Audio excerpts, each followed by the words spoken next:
Amosieno imorenya koda mogia Joan karwa kini machiegni e winjo chenro mar Ngima Mwandu. An jatend chenro mar Elizabeth Otieno. Nijera mag Lolwe Tv kod Ngima Mwandu. Odiochieng' ma kawuono wadwaro wuoyo ewi tuono ero mar nyarogno kata gino ero ma idendo gi dho ngere ni kidney failure. Ka higa tarik 10 dwe mar adek iyango odiochieng' ero mar nyarogno e piny mangima. Omiyo odiochieng' ero ma kawuono adwa kelo ni twak ewi wachni eri. Kik idhi mabor to ni mar chenro ni endi kelo ni puonj ewi tuoche go mopogore opogore manyalo mako dend dhano, kaka igeng'ogi, kaka iyudogi, gi kaka inyalo ritori in iwuon mondo mi kik iyud tuoche gi eki. Tich maduong' mar nyarogno en mar chungo pige masanja kod gigo eko maricho mantiere e remo maloso lach. Ka intiere kod tuoni eri mar nyarogno to nyiso ni nyarogno kata kidney ok onyal timo tijno ero ma onego otim e dendi.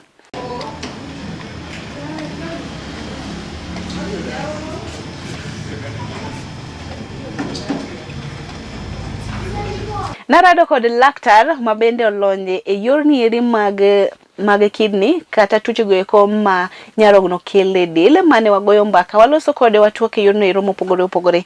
Makoro kawuono odiochieng' ma kawuono ende modwa tayo wa e chenro ni eri koleronwa gigo eko ma nyarogno en, gigo eko motime del, gino endo momiyo nego wabede kwa rito dendwa makare mondo kik wayud tuoni eri mar nyarogno.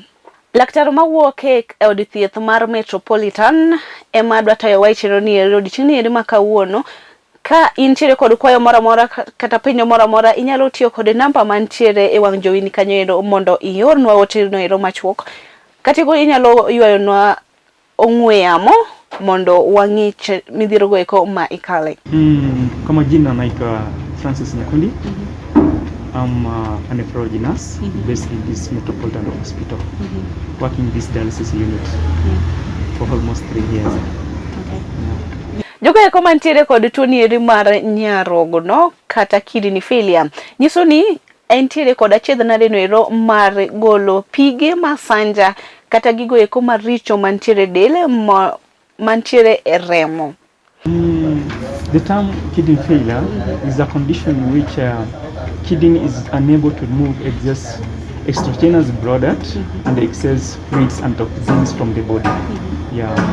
Jalno ero mantiere kod tuoni eri mar kidney kata ma kidney ne okethre milongo ni damaged kidneys, nyiso ni obiro bedo kod ting'no ero matek kata tich matek mar golo uchafu kata golo yugi go eko mantiere e remo kata timo gino ero ma onego otim. We wapenyane kata wang'iyane gigo eko ma ranyisi go eko ma kineno to nyiso ni intiere kod tuoni eri mar kidney failure kata tuono ero mar nyarogno. Most of the symptoms, they manifest systematically. Every system has its own manifestation. For example, when we come to the neurological conditions, for example, if somebody is confused, there's a mental illness, somebody is irritative, somebody is incomprehensible speech, that one is a sign that person has a lot of urea which is being removed by the kidney. We also talk about the gastric system, the stomach. Somebody may have nausea and vomiting, which is also a sign of kidney failure. We have also what we call genitourinary system. Somebody may unable to urinate, to pass urine, or to pass less urine than normal. That's also another sign. If we come to the case of the eyes, some patients manifest with puffness of the eyes. They are unable to see very well. This is because of the excess accumulation of fluid in the body, which is being manifested in the periedema of the eyes. Sometimes there is accumulation of fluid which goes to the lungs. This makes the patient to start to have difficulty in breathing. Also, the patient may also have what we call some choking, feels like there is obstruction of the airways. That shows that this person is having a kidney failure. Sometimes patients are unable to carry out his daily functions. They are unable to walk maybe let's say a slight distance. He or he gets tired. That's also a signs of kidney failure, because mostly kidney its function is also involved in manufacture of red blood cells. So patients sometimes may also have what we call anemia, because the kidney has failed. Then it's going to automatically affect production of red blood cells. The patient is going to have fatigue. That after some few minutes, she only feels tired. That's one indication that the patient is going to anemia because of kidney failure. Yeah. To kata gini gik mage manyalo kelo tuoni eri mar nyarogno kata kidney failure e dendi. Gigo eko manyalo kelo kidney failure e del. Daktari lerono kanyo endo mathoth e wigino endo manyalo kelo tuono ero dendi kod kaka inyalo konye gi kaka inyalo ritni maber mondo kik iyudo tuoni eri. There's a lot of causes, but majorly is chronic illness, which is uncontrolled diabetes, uncontrolled hypertension, and also some of the conditions are because of genetic. For example, if the family, one of the person in the family had a kidney issues, it can be transferred to another person, to another party, and sometimes someone is born with one kidney. So there's high chances that one kidney is unable to carry its function, so is going to end up having a kidney failure. Yeah, and sometimes we have also what we call kidney injury. Maybe during an emergency, during an accident, somebody may bleed excessively, and that one may lead to acute kidney injury.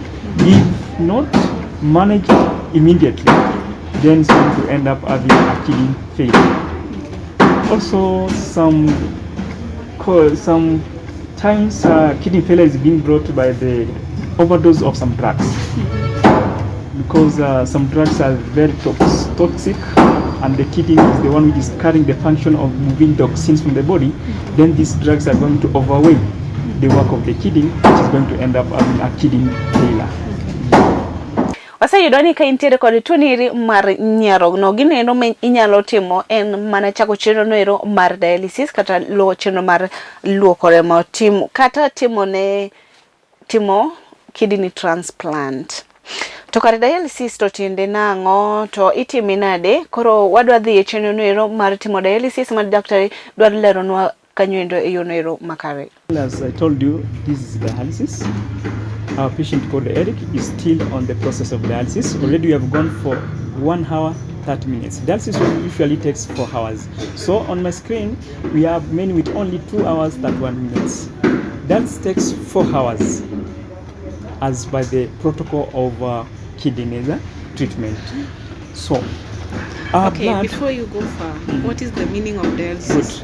Good. So dialysis is the removal of excess waste product and excess fluid from the body using artificial dialyzer, artificial kidney. Our patient doesn't have a kidney, so we are using artificial kidney, of which here what we have artificial kidney is this one. We call it a dialyzer. Yeah, that's what we call dialysis. So far here, our patient has a lot of waste product, has a lot of fluid. We always weigh a patient when a patient comes in to ascertain whether he has gained the weight. So the weight he has gained, that's the weight we are going to subtract as the amount of fluid the patient has made. So the first thing we do, our patient arrives here, we do what we call vital signs. We do measurement of the weight. We do blood pressure monitoring. If your patient also has an issue with the blood pressure, then you are not going to carry out dialysis until you stabilize our patient. So we do also sleep examination. We look about the symptoms of sleep overload. We look about the eyes. We look at the lower limb. We look at the lower limb and suggest the sleep overload.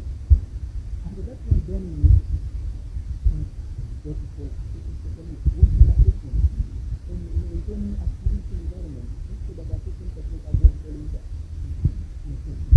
So other than that, how much now?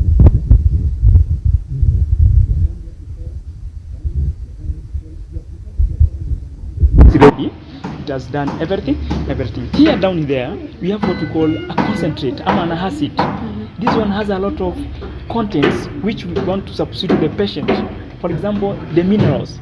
Our patient has no calcium, so this one is going to add our patient calcium. Some patient has a lot of potassium. The potassium is going from the patient to come to this solution. So this solution we had with this sodium bicarbonate from the plus the water from the treatment. That is a water treatment plant. the other side. That's a treatment plant. So that's what we are going to use for dialysis. So the moment these chemicals mix here, so we get a good conductivity of our solution, which is going to help us in dialysis. So this what we call blood lines. These act as like an artery and a vein. Usually, artery curls, blood, veins curl, deoxygenated blood. Yes. So in our case here, we have what we call arterial side. Arterial side is going to carry dirty blood which has a lot of waste, blood which has a lot of fluid. So we start from there's a patient here. We have also what we call a catheter. The catheter is in the femoral side. Our patient, we have a catheter because of privacy. We cannot expose our patient, so we have a catheter on the femoral side, which has 2 lumens, one for red and one for blue. That's venous. So we remove our blood using the arterial one. We come to the machine. Here we have a blood pump. Our blood is being pumped by the machine. We come to this side. We have what we call a chamber which stores the blood temporarily. From the other side, the blood goes to the dialyzer. This is now what we call dialysis is going to take place here. Majorly this is where dialysis is taking place. Our waste products are going to move from this place. At the same time, good products are going to be handed here. So the artificial kidney goes to take place here. So the good blood which has been washed in our kidney is going to come out using the blue one, the venous. We call it the venous. It's going to be removed here. In case there is an escape of particles, airs, they are going to move from this side. So making that our patient receive pure blood, which has no air, which has no particles. Here we have also a filter, which makes all those want to happen there. So from there, our blood goes back to the patient, which is very clean, free of microorganisms, free of particles.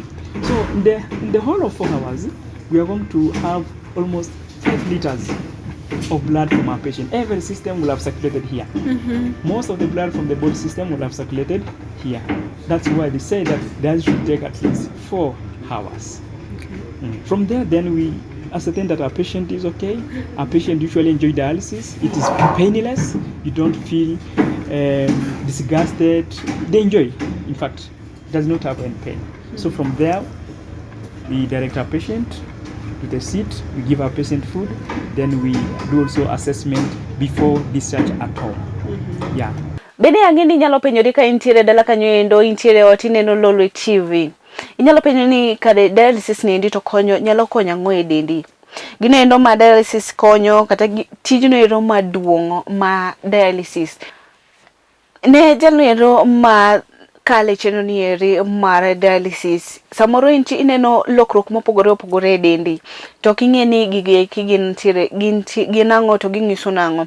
Koro odiochieng' ma kawuono wadwaro lero ni gigo eko ma inyalo ranyisi go eko kata midhieni go eko ma ng'ato nyalo kale kinde go eko ma entiere chenro niere mar dialysis kata chenro niere mar luoko remo seche go eko ma nyarogno otamore tiyo e dendi, manyiso ni gikethore kata nitiere kasoro moro kata midhieni moko ma omako.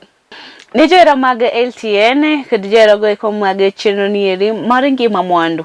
Chema endi chenro ma wakelo nu e puonj e wi tuoche go eko manyalo mako dhano e yor kata yono endo ing'eyo ni tuoni endi nyalo maki kata odhi maki, to kaka inyalo geng'e ema pod tami. Omiyo chenro ni eri mar Ngima Mwandu e LTN kaendi wapimoni kata wapuonjore yono ero makare kaka wanyalo konyore gi kaka inyalo rito ngimani e yono ero makare mondo igeng' midhieni go eko manyalo biro dichonero makiny. Iwacho ni geng'o oloyo thiedho. Omiyo ka wasebedo kaendi kwagoyo mbaka gi daktari kata ntiere kenda kaendi kaka sani, to wawuoyo maber, waloso weche ka wapuonjore e yono ero makare mondo ing'i kaka inyalo rito dendi e yono ero makare. An Elizabeth Otieno, kikidhi mabor seche gi eki makoro wapuonjore e yono ero kata weche go eko mag kidney failure kata weche go eko mag nyarogno.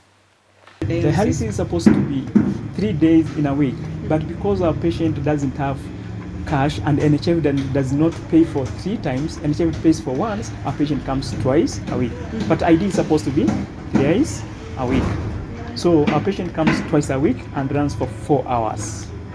Yeah. Dialysis, NHF do cater for the cost, but sometimes for a patient who doesn't have NHF, it's 9,500, but we also give a commission of 1,000, so it is 8,500 per session.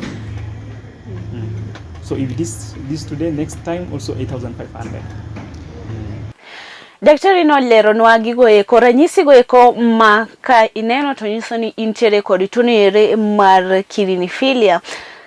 Ranyisi mokwongo mano wacho ni en olo, iwinjo ka dendi ojon kabisa kendo onge gino endo itimo tich matin tineno mana ka isejony. Mano nyiso ni ati intiere kod tuo ere mar kidneyophilia. Ka iwinjo ka isiko igwonyri, iwinjo mana ka dendi ili sate, mano bende nyiso ni ati intiere kod tuo ere mar kidneyophilia. Ka seche duto ineno mana ka idwaro ni idhi oko matin. Idhi oko matin kinde duto. Iya sani to bang' dakika 5 ichak idok idhi oko matin. Mano endo bende to ka gino endo timori ni ga otieno. Ing'eno otieno en ga sach nindo. Koro ki ichio ichako nindo ichio tiwuok idhi oko matin bang' sa ka bang' sa. Mano nyiso ni ati intiere kod tuo ere mar kidneyophilia kendo onego idhi timni screening mondo chake keti thieth kanyo mondo irit ngimani e yono ero makare. Joget kombe mabende nitiere kod muya matin, yani intiere kod short breath. Machielo bende ka intiere kidhi oko matin tineno ka ineno remo. Ilonge gani tuo remo, lakini maendi opogore. Koro idhi oko matin ti ichalo ka gima ntiere remo e oko ni matin kanyo endo. Mano bende nyiso ni intiere kod tuo ere mar nyarogno. Koro machielo ma ok onego wiya wilgo, ka intiere kineno ka tiendeni osechako kuot matin. Ngine jomoko kuwuotho ga mang'eny tineno ka tiendene yienyo. Koro ka ineno ka tiende osechako yienyo, wuotho matin to tiende yienyo, kata ibet matin to ineno ka tiende yienyo, kik ine mano kiwacho ni onge gino ero machandi. Ka wuoth kachiel mondo idhi tim ang'o, idhi tim screening mondo ng'e ni en ang'o makelo kuot mar tielo nieri. Bende wantiere kod achiedha nadego kata side effects ma inyalo neno seche ma itimo ni kidney dialysis. Seche go iko ma intiere chenro mar timo dialysis kata seche go iko mi luoko ni rem ka diponi intiere kod tuo ere mar dialysis. Achiedha nade mokwongo minyalo neno en ka ineno ka muscles magi, yani lecho magi ineno ka osechako yienyo. Kaso moro kendo yudo ka dendi ili idwa mana ni gwony. Koro kise winjo mago mana gigo eko kata chiedh nade ma kinde go eko ma intiere e dialysis tinyalo rodho no godo. Kasto kinde go eko be inyalo bedo kod achiedh nade mar nindo. Sleep problems. Ma seche go eko inyalo yiengri koni, ichikri koni, yani ineng'ina kod achiedh nade go eko mag nindo. Kinindo ok teri maber, kichako ni nindo ti iwinjo mana ka intiere kod, yani okin sawa. Yes, seche go eko ma ji nindo ilokri koni gi koni. Kasto moro machielo inyalo bedo kod depression. Depression en achiedh nade mar paro. Ka intiere inyalo bedo kod achiedh nade mar paro nikech dialysis ni en gino endo midhiye didek, itime didek e juma kata diriyo e juma. Koro ing'eni seche ma itime diriyo e juma ni endi ol bendi ol, gigo eko achiedh nade mabiro go eko side effects go endo bende biro mi paro kacha chande. Koro gino endo monego ing'i kabisa en mar depression endo, kata seche ma mood ni change, ka paro change seche matin to imoro to bang' dakika 5 tisewinjo ka koro okin sawa, yani ok idwa ni gigo kata paro ma intiere godo maber koro lokore. In patient who have kidney failure, there is no any further treatment unless kidney transplant. We don't have any treatment unless supportive management and a kidney transplant. Yeah, that's the only treatment. We can't assure a patient maybe after this is going to be okay. No, unless it relies only on dialysis. Yeah. Nyakura mogi kinde go eko mantiere kata mitimo chenro ni ere mar dialysis kata ka intiere kod tuo ero mar nyarogno inyalo rodhono kod tuo ni ere mar UTI to ni ati intiere kod tuo ni ere mar UTI e dendi intiere kod tuo ero mar nyarogno intiere ichaki yudo kendo tuo ero mar UTI. Koro gigo eko ma inyalo fwenyo ni intiere kod tuo ero mar UTI en ka isiko idhi e oko matin sate yani mari en agent seche mo oingi no endo tidwa ni ibole mana kanyo yani ikete kanyo endo. Koro ka iseneno gigo eko ranyisi machal kamago eko to onegi manyi daktari piyo mondo chak keti thieth mondo mi yedhe go eko manyalo geng'o tuo ero. Kendo machielo kendo inyalo yudo ka yani iwang' kata ibedo kode seche ma idhi oko matin tiwinjo ka lach wangi we watiatia kod tamrero iyudo ka lach wangi tiyudo ka igwonyri yes kata ili owangi to ili odwani igwony gik ma kamano. Kata nyalo winjo ka blada ni opong kabisa. Blada en od lach. Koro winjo ka opong kabisa idwa mani kama intie no emikonyrie. Yes gik ma kamano ero. Kod seche go eko ma idhi oko matin lakini ineno ka intiere remo moko e lachni kanyo endo nyiso bende ni intiere kod UTI ni eri. Then ogolo harufu makech kabisa. Jogo eko ma kodhi oko matin to harufu mawuok kanyo endo nyaka kata riembo ji e tent. Mano nyiso intiere kod tuo ni eri mar UTI kendo nego imanye daktari ma agent. Imanyo daktari tipimo ne achiedh nade go eko ma intiere godo to oketi thieth sano. Odo lero ni gigo eko moko negitim gi kod gigo eko ma onegitim mondo igeng' tuo ni eri mar UTI. Seche ma kisedhi e losruok maduong' tinyalo seche ma iyweri chande to akini inyatim nang'o iywe kiwuok front kata mbele koni ndi kibiro chien okia chien kidhi mbele manyiso kia chien kidhi mbele to nyiso ni ati idhi weyo uchafu idhi weyo gigo eko molil ma dhi kelo ni tuo ni eri mar UTI. Seche miya icho kata iya konyori oko matin kata oko maduong' to nego iluok lweti no ero e yorno ero makare mondo igeng' tuoche gi eki mag UTI. Dwarore ni imodho pi maromo glasses kat 8 odiochieng' koro imodho pi mang'eny mondo mi oluoki gimoro amora dendi mondo kik ibed kod tuoche gi eki ma inyalo geng' kitiyo kod yore gi eki makwano ni. Gino ero machielo monego itim en inyalo dhi oko matin tok riwori kod wuono pacho.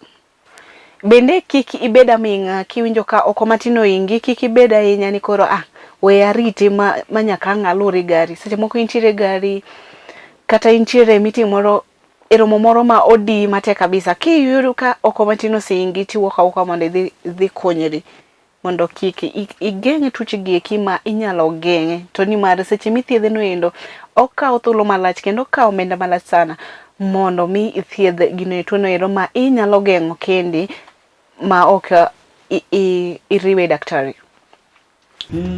What I can advise a patient who are undergoing dialysis, they should have what we call adherence to dialysis prescription, which usually twice a week. Let not patient to default from dialysis because we have the consequences. This patient is going to accumulate a lot of fluid. So my advice is 1, they adhere to dialysis prescription, that's twice a week. 2, diet. The patient have a different diet, not like ours. Sometimes patient does not have, they have a lot of, they doesn't take foods which is rich in potassium. So we kind of encourage them not to eat foods which is not according to prescription of dialysis or kidney failure. So to adhere to a nutrition according to kidney failures. Yeah. Nakamano ne joera mag Lolwe TV kendo joera go mag Ngima Mwandu. Wachope giko twak mane waloso kata mana loso odiochieng' ni ere makawuono kata otieno makawuono kama watwake yore go mopogore opogore e wi tuno ero mar nyarogno, kaka wanyalo thiedhe, kaka wanyalo geng'e mondo kik odonje dendi, gigo e kama wanyalo timo seche ma iseyudo ni nitiere kod tuno ero mar kidney failure. Seche gino ero ma wanyalo timo ka ifwenyo ni nitiere kod tuno ero mar UTI, ka bende nitiere kod tuno ero mar kidney failure. Gi kaka inyalo timo seche go eko kaka inyalo timo mondo mi igeng' tuno ero mar UTI, mondo igeng' tuno ero mar kidney mondo kik donje dendi. Thiedho oloyo geng'o nyakora mogi ajwang'. Kik iwe tuno ero chami to intiere kanyo endo. Inyalo wuok oko mondo wago tuonieri mondo rum e pacho kaini. To mano endi nyalo mana tim mana ka jalno endo mantiere kod gigieki iwuok oko sama chone, kata kapok iyudo tuonieri to iwinjo ka intiere kod ranyisi go eko ma ya kwano go eko. Ka intiere kod ranyisi ma ya kwano go eko, inyalo chako wuoth kachiel tidhi e od thieth mondo los kod daktari mondo daktari omi paro nero kaka inyalo chako gi kaka inyalo konyori. Kendo wawuoyo e wi gigo eko ma kitimo kata kokitimo tinyalo konyori kata chande mokiyudo tuno ero mar UTIs kendo kiyudo tuno ero mar kidney failure. Nyakoro moge jwang' warad kendo juma manyien kama wabiro wuoyo kendo kata twake e wi tuno ero ma opogore. Keto mana kaendi, aero duto ne an Elizabeth Otieno, an mana tayo chenro ni ero odiochieng' ma kawuono. Wachak warom kendo juma manyien. Beduru kod otieno makare.